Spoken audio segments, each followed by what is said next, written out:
So today's episode of Halo Season 2 might be just the worst one yet. Guess what the big plot twist in this episode is? Everybody's been talking about how Master Chief is so crazy. He's going insane, guys. Why is he crazy? Because he thought he got attacked by the Covenant. If it's only like that's exactly what he's bred for. Exactly. And everybody knows who's his superior that the Covenant is already on Reach. So he spends this entire episode like, hey, I just need to get people to believe me, man. It turns out they already knew that. They're acting stupid and pretending that it's not happening. La la la la la la. We're just gonna let Reach get murdered. Everybody dies, and that's part of the plan apparently. The big Oni guy in charge is like, I'm gonna fuck off now. I'm gonna murder my dad and then leave. And everybody, you can all just die now. That's fine. It's my plan. That's everything's going according to plan. We didn't even take the artifacts away from Reach when we knew that they were here already. The artifacts that they have yet to glass the planet because they're trying to get these artifacts. Yeah, we're just gonna let the Covenant have them. It's really stupid. This whole, oh, Master Chief is actually crazy storyline ends this episode with Reach getting attacked. So we're speed running the fall of Reach, and this show is absolutely pathetic, and I hate it. I hate the UNSC. I hate Master Chief. He looks weak and pathetic in this episode, and absolutely powerless and useless. UNSC looks stupid. They're letting everybody die as if that's perfectly fine. And there's a bunch of other subplots about Soren and his family, and Quan is the ultimate girl boss in this episode, and she can just murder anybody, no problem. It's really easy for her, actually, even though she's like tiny. That's so stupid. I hate this show very much. And today I got nerve testing done, so I had to get electrically zapped all over the place. And you know what? This show, watching it, was more painful than that experience. So definitely please give it a thumbs up if you want to see more videos like this. And we're just going to break into the breakdown. So honestly, despite my demeanor, despite what you guys might think, I am actually an eternal optimist. And I'm 100% willing to admit when I was wrong. And if I change my opinion on something halfway through, I will say so. You can take a look at my World Beyond videos, The Walking Dead World Beyond. I was hating the show, was having so much fun tearing it apart with you guys. Some people that started viewing me around that time, I still talk to them regularly, and they all enjoy my content still. I was having so much fun. Everybody loved it, seeing me rip on the show. There's an episode with Jadis in Season 2, and all of a sudden I'm like, hey, I actually like the show now. I'm a fan of it. You can go back and watch my fucking videos if you don't believe me. But I'm willing to do that, okay? So this first scene here with Chief and the crew, Silver Team, off to find Cobalt. I'm like, okay, I hate that we're going AWOL. I hate that UNSC is being stupid. All the storylines, fine, whatever. I thought in this first scene, we could put all that to the side. And you know what? We're on a mission. We're going to find Cobalt, and we're going to have a suspenseful, interesting episode. Yeah, they're using night scenes to cover up the CGI that they're doing, so it's a little bit cheaper. Yeah, it's probably going to be stupid still, but hey, they're in costume, and Chief actually sounds like Chief in this scene, rather. Just a little bit. I mean, he's still talking too much. They're still not exactly writing him right, but you know what? He's in command here, and he's got a mission, and he's doing something. And that's the best scene in the episode. I was about to get excited and say, okay, maybe we have the best episode yet. No, I'm sorry. That's not it. Still episode 5 of season 1 when he gets on top of the ghost, or not the ghost, the Banshee, and crashes it into the dropship. That's still going to be the best part of the show ever. I don't think they're going to top that. And I don't even think they're trying at this point. So we get to this facility, array of some type, communication array, and it's a horror movie thing, I guess, is the vibe they're going for. There's this noise going through, thud, thud, thud, and it's supposed to match up with the signal. And this girl from episode 1, what was her name again? I don't remember her name. It doesn't matter. Soldier from episode 1 that Master Chief saved. She's hearing the sound. She's fell asleep listening to this thing that she can't get out of her head. I hate this thing so much. It's keeping me so awake at night. I can't just stop thinking about it. So much so that she fell asleep listening to it. That's how much it bothers her, guys. But she's doing the thudding, and that's a continuing theme that even Kwana picks up later in the episode. We're doing the tap, tap, tap, tap, tap, tap. It's really annoying. And also, she knows how to translate the language, the Sangali language, even though last season we didn't know any of those words.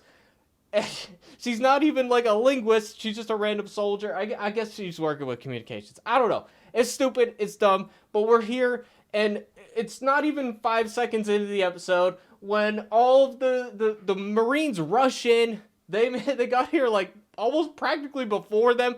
How did they know they were going here exactly? I don't know. Anyways, the soldiers catch up to them, and they're all holding them at gunpoint. And at this point, Master Chief should be like, okay, we're not just going to kill everybody, right? So, guns down. They don't do that. It's a cheap standoff. We know nothing's going to happen. Chief goes through the door, and then nobody's there. So he looks like the idiot in this scene. Even though everybody else is actually the idiot by the end of the episode, he looks like a dumbass in this first scene, and I hate it. And then we got the Oni dude, and he's here with his dad. His dad has Alzheimer's. He's forgetting stuff. I guess it's kind of sad. They're supposed to make us care about this character, but by the end, he's just like, oh, I'm going to kill you now, Dad, so bye, see you later, bye. No, that makes me hate him more, actually. It's so stupid, dude. And then Chief and them are getting chewed out, and they're covering up the Cobalt's mission, trying to make Chief look crazy, man, and turning his team against him, dude. And then Key's just like, guys, you're actually sidelined now. It's like they were already doing that. They were already sidelined. When have they ever not been sidelined? When has that ever happened? I don't know. When the 2 scenes per season that they actually have a budget is the only time that they're not sidelined, dude. I hate it so much. And now Kai's like, dude, I think you're going crazy, Chief. You're seeing like dead people and stuff, man. I don't believe you anymore, man. It's dumb, and now we're back with Soren's wife that nobody ever cared about. She was barely in the first season, and now this is supposed to be a big episode for her, and I never gave a fuck. And she's walking through this place, going nowhere, I guess, and then she backs up into this dark corridor, which is like, why the fuck would you do that? And then Kwana's there, and they start fighting each other. What is going on? Kwana was like, I was waiting here exactly for you, because I knew you were going to back into this shadowy corner for no reason. And they're fighting each other. Dude, it is so stupid. And they're both girl bosses in this episode. Of course, you know, and then, of course, these two are, they're the bad guys. They captured Soren, all that. Kwana tells her, what she already knew, because she was chewing them out last episode. I don't know. She kind of knew that already. They're going to kidnap her son and all this. I don't know. And then Chief's like, Chief is assigned 2 Oni agents to watch him and make sure he doesn't do anything bad. And then Chief's like, you guys get any closer, we'll have to talk about my feelings. It's like, you mean what you've been doing the entire series? He wants to be a real boy, guys. He wants to be a real boy. And then he does something extra stupid and starts beating these guys up. Dude, I just hate this show, man. At this point, just reach everybody can die. I don't care. Let them all die. Let humanity in this show get wiped out. Who cares at this point? I'm rooting for the Covenant. Actively rooting for the Covenant to win this war and activate the Halo rings and wipe out all sentient life in the galaxy, because I don't think that there is any in this TV show, guys. That is my opinion. And now we got Riz. She needs something to do with this episode, and it's nothing. She does nothing in this episode. She goes to these guys, the blind former Spartan that we met last episode, and it turns out that he's the checkbox character, guys. He's the checkbox character, okay? He's blind, he's black, he's albino, and he has a gay lover. He's got everything you need in 2024. You have one of those on your cast, you can get away with whatever you want, I guess. I don't know. I don't know. It just made me laugh. Not gonna lie. I actually like the guy's acting and the character. I like the concept of. But then Riz is like, oh, what you told me, like, you have to have something more than being a Spartan. What does it mean? It means fucking somebody, I guess. I don't know. I guess that means that your life means more. I don't know, guys. I don't know. Now Kai is meeting with Ackerson, and she's like, I think Chief is going crazy, except he's not that crazy, except he's a little bit crazy. And then Ackerson's like, you and I both know that the Chief isn't being himself. Chief hasn't been himself this entire series. The first episode, he's going AWOL. The second episode, he's taking out his emotional pellet. We never got to know the real Chief ever. We've never seen him once. It's a fucking joke. It is the butt of a joke.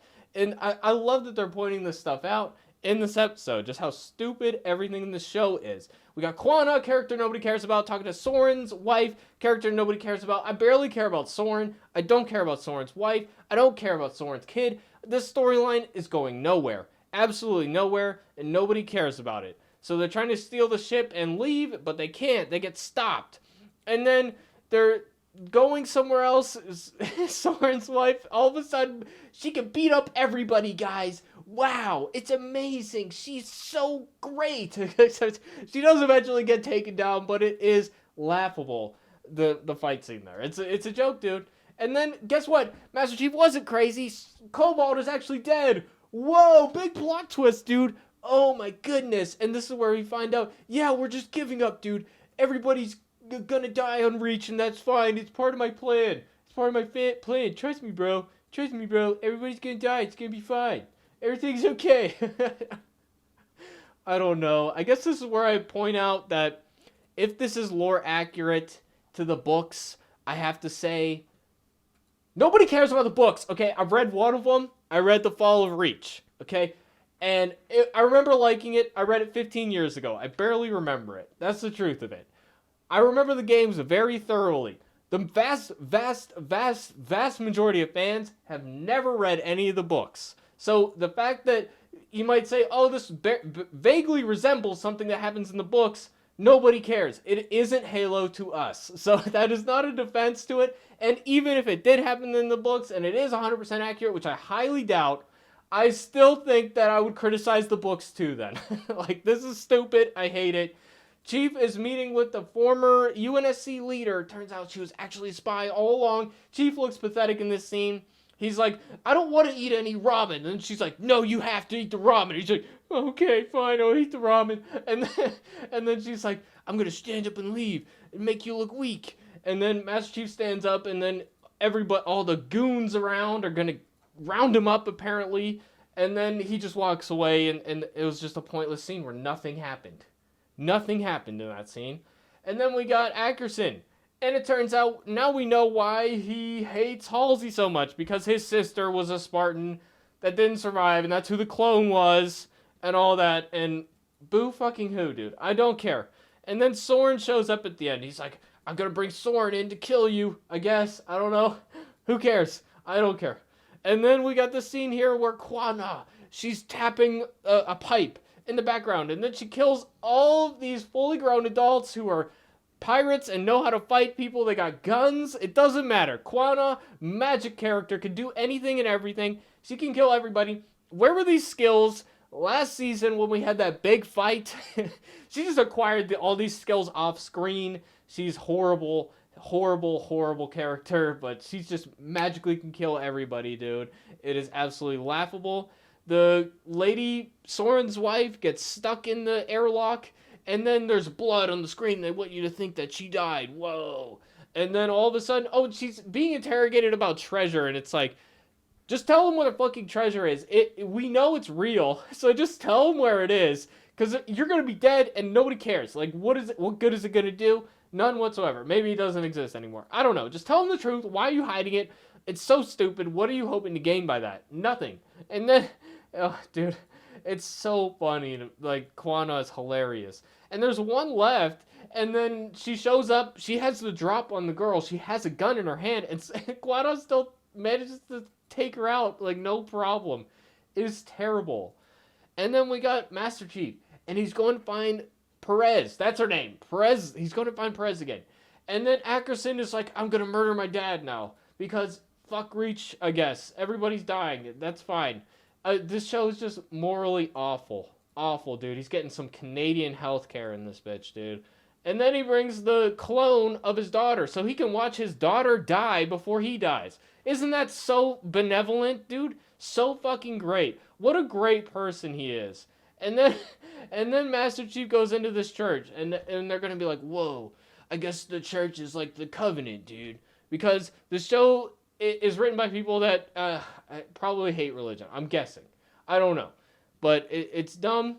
There's no reason for there to be this scene in here, and then Perez can translate everything, and they're like, "Oh yeah, we're already on Reach, dude. We already knew that. We already knew that. We knew that in so many ways." And then the windows blow up, and that's pretty much it. Oh, and there's this epic voiceover montage, dude, and all the characters and things are happening, dude. That means we have substance, right? We have a voiceover, and then the windows explode, and wow, we're gonna have to follow Breach in the next episode, guys. We're speeding along. I guess we're getting to the Halo ring this season, maybe. I don't know. Show's terrible. I hate it. And with that, it's been your boy Shuggy. I'll see you guys in the next video. Thanks for watching, everybody. Peace out.